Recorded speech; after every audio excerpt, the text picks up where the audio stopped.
перемены, которые не было в течение 100 лет. Там, где вместе двигаем эти перемены. Перекиньте, пожалуйста, дорогой друг.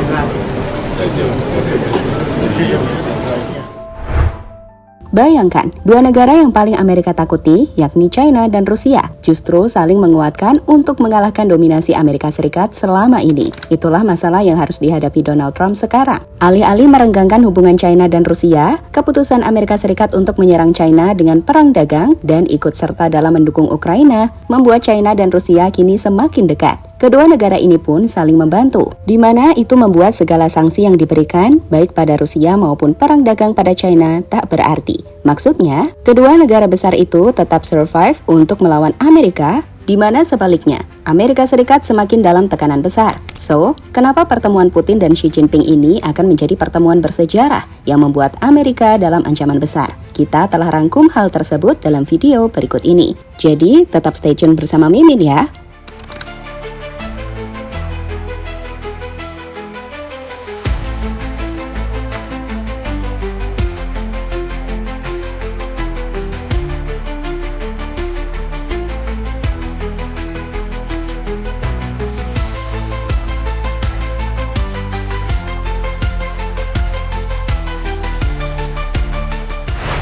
Meskipun Ukraina, dalam hal ini Zelensky, sebelumnya telah memperingatkan Xi Jinping dan para pemimpin dunia lainnya untuk tak datang ke Moskow dengan ancaman keselamatan. Namun pada 7 Mei 2025, para pemimpin dunia nampak sudah mendarat di Moskow, termasuk Presiden China Xi Jinping, yang disambut dengan orkestra militer dan kehormatan yang megah di Bandara Vnukovo 2. Kunjungan para pemimpin dunia dan Xi Jinping ini sendiri bertepatan dengan perayaan 80 tahun kemenangan Uni Soviet atas Nazi Jerman, di mana nantinya akan terdapat parade militer besar-besaran dari pasukan Rusia, yang juga melibatkan pasukan sekutu mereka seperti dari Korea Utara, Vietnam, hingga China. Tentu ini bukan sekedar acara seremonial saja bagi Xi Jinping yang hadir langsung di Moskow, saat sebaliknya, pertemuan dua presiden raksasa dunia, China dan Rusia ini juga memiliki pesan yang lebih dalam saat China dan Rusia sedang memperkuat aliansi strategis mereka yang membuat CIA dan pemerintahan Donald Trump di Washington kebingungan. 美国中央情报局在社交媒体发布的视频是又一份证据确凿的自供状。美方不仅对中国恶意抹黑攻击，而且公然蛊惑、诱骗中方人员投靠。 100 tahun dunia berubah, visi China dan Rusia kalahkan Amerika. Перемены, которые не было в течение 100 лет. Там, где вместе двигаем эти перемены. Перекиньте, пожалуйста, дорогой друг. 2 tahun lalu, dalam kunjungan Xi Jinping ke Moskow, Presiden China tersebut berkata kepada Putin, jika ada perubahan yang terjadi sekarang yang belum terjadi selama 100 tahun, di mana jika Rusia dan China bersama-sama menggerakkan perubahan ini, maka perubahan akan terjadi. Ucapan dari Xi Jinping itu sendiri saat itu disetujui Putin, yang meyakini apa yang disampaikan Xi Jinping. Pernyataan dua pemimpin negara itu jelas bukan sekedar retorika. Ini adalah deklarasi visi bersama untuk menantang hegemoni Amerika Serikat dan mempromosikan dunia multipolar. Mereka menolak kekuasaan mutlak Amerika atas dunia, di mana hal itu membuat kedua negara ini saling bekerja sama untuk mengalahkan kekuatan Amerika Serikat, seperti pembentukan BRICS hingga kerjasama ekonomi dan politik serta dalam hal bidang militer.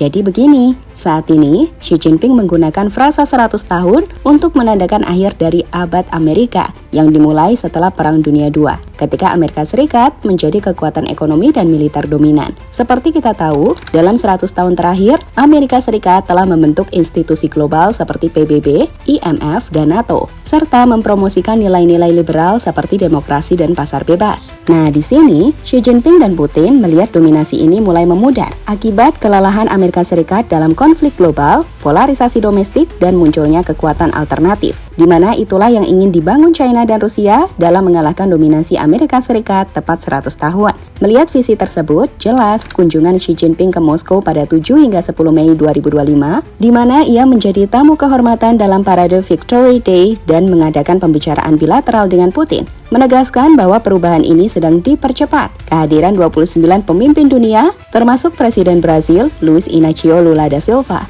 serta partisipasi pasukan kehormatan China adalah simbol persatuan melawan narasi Barat.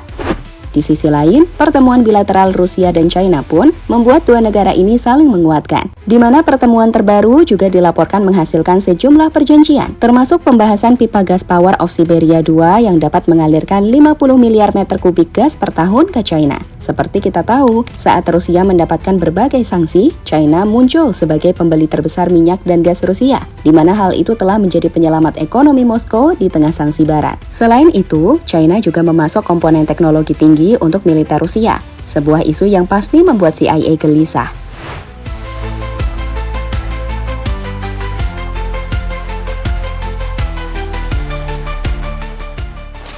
Kesalahan Amerika dalam menghadapi Rusia dan China. Jika kau menghadapi dua musuh, jangan biarkan mereka bersatu. Pisahkan kekuatan mereka, karena jika bersatu, mereka akan menjadi jauh lebih kuat dan sulit dikalahkan. Kalimat itu seharusnya adalah kalimat yang dipegang Amerika. Dalam banyak peperangan, jenderal-jenderal besar seperti Napoleon dan Sun Tzu menghindari melawan aliansi musuh secara bersamaan. Mereka memecah musuh, menyerang satu persatu, sehingga bisa mengalahkan mereka dalam bagian kecil.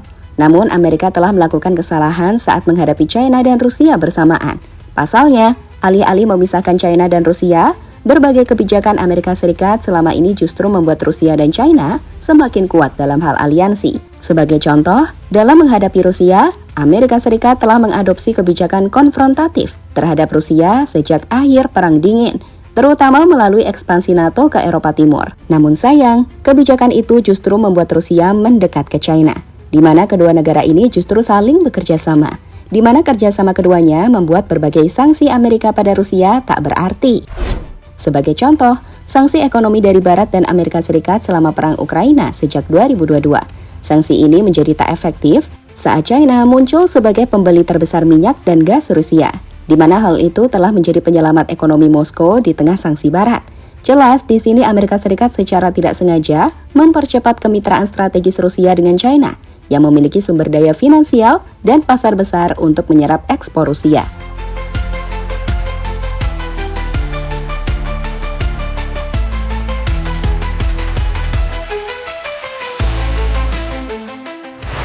Sebaliknya, saat menghadapi China, alih-alih melakukan negosiasi yang setara, Amerika justru melakukan pendekatan agresif baru-baru ini saat memberlakukan tarif tinggi barang-barang China yang memicu perang dagang.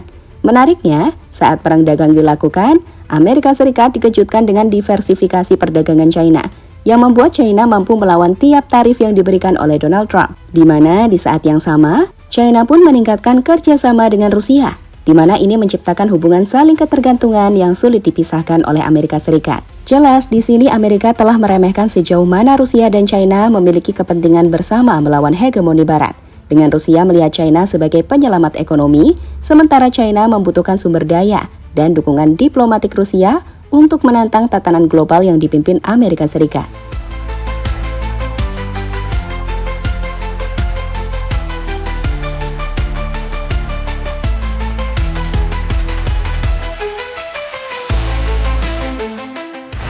Pada akhirnya, pertemuan bersejarah antara Xi Jinping dan Vladimir Putin pada Mei 2025 bukan sekedar simbol persatuan, melainkan deklarasi perang dingin baru terhadap dominasi Amerika Serikat.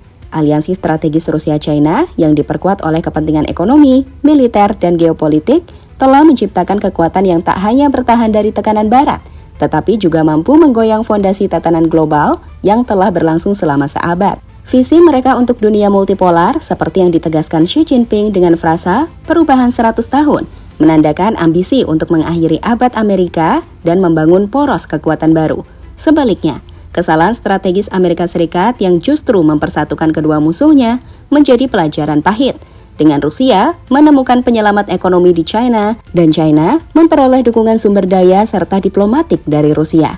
Sanksi dan perang dagang Amerika Serikat terbukti tak cukup untuk melemahkan mereka. Sebaliknya, kerjasama seperti proyek Power of Siberia 2, perdagangan energi, hingga dukungan teknologi militer menunjukkan betapa dalamnya ikatan ini. Di sisi lain, kehadiran 29 pemimpin dunia di Moskow, termasuk partisipasi pasukan sekutu seperti China dan Korea Utara dalam parade Victory Day, memperlihatkan bahwa narasi Barat semakin kehilangan pengaruh. Bagi Donald Trump dan CIA, tantangan ini lebih dari sekedar kebingungan. Ini adalah ancaman eksistensial. Jika Amerika Serikat terus mengabaikan dinamika ini dan gagal memisahkan Rusia-China, hegemoni globalnya mungkin benar-benar akan runtuh, membuka babak baru dalam sejarah dunia. Seperti kata pepatah, jangan biarkan musuhmu bersatu, karena bersama mereka tak terkalahkan. Sayangnya Amerika Serikat telah melakukan sebaliknya, dan kini dunia menyaksikan konsekuensinya. Tetap ikuti perkembangan ini karena perubahan besar baru saja dimulai.